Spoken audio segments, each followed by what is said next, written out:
नमस्कार, आज मैं आपके सामने एक इम्पोर्टेंट इश्यू को लेकर मौजूद हूँ और एक इश्यू ऐसा है जो कि हमारे ही समाज के हिस्से एक ऐसी कम्युनिटी हमारे आसपास एक ऐसी कम्युनिटी और एक ऐसे लोग रहते हैं जिनकी हम मुझे नहीं लगता एक सही मायने में सही तौर पर रिस्पेक्ट करते हैं।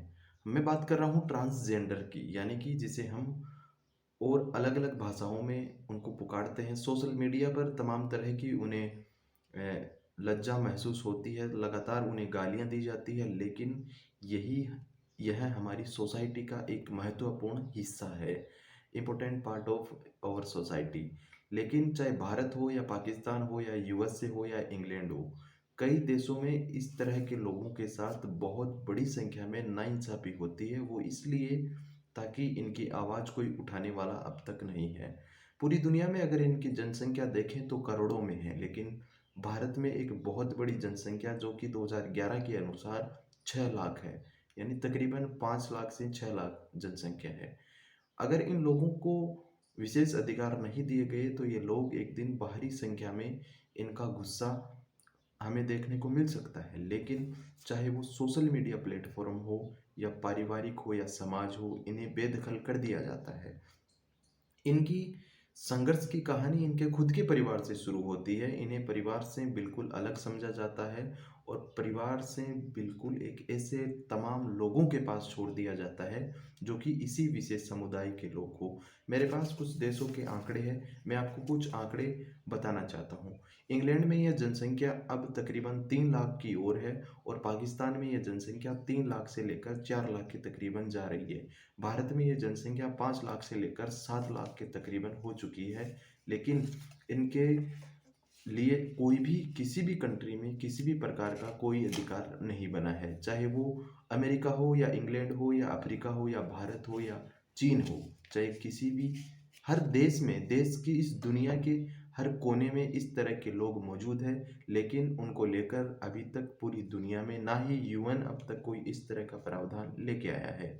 लेकिन मेरा ये मानना है कि इन लोगों की आवाज़ हमें उठानी चाहिए। मीडिया से लेकर और आम जिंदगी तक इन लोगों के साथ क्या क्या होता है, बेशक ये लोग किसी को बता ना पाएँ, लेकिन हर गलत और बुरी चीज़ हमारे और इनके समाज में होते हैं।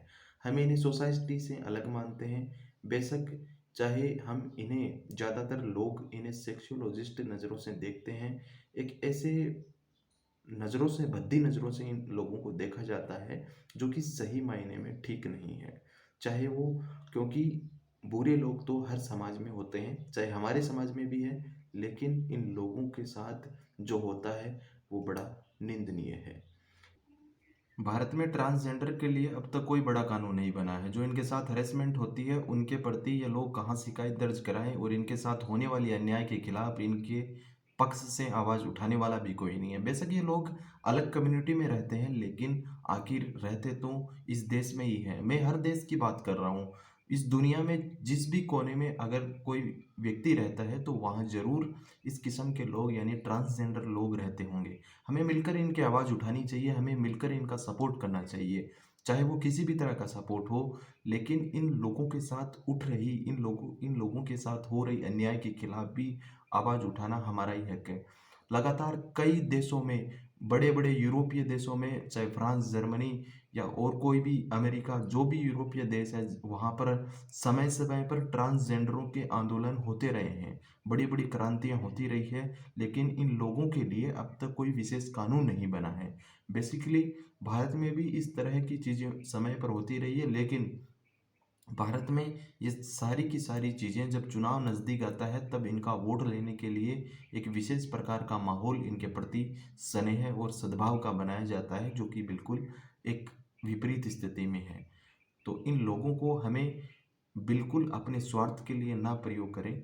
ये हमारी ही सोसाइटी का बहुत बड़ा हिस्सा है, जो कि हमें एहसास कराता है कि हम आपसे अलग हैं, लेकिन हमें इनके साथ मजबूती के साथ खड़ा रहना चाहिए। हमें इन लोगों की लगातार मदद करनी चाहिए और जहाँ तक हर संभव हो सके हमें मदद करनी चाहिए। इन लोगों का हमें सम्मान करना चाहिए ताकि ये लोग अपने आप को अलग ना समझ सकें। नमस्कार, जय हिंद, जय भारत।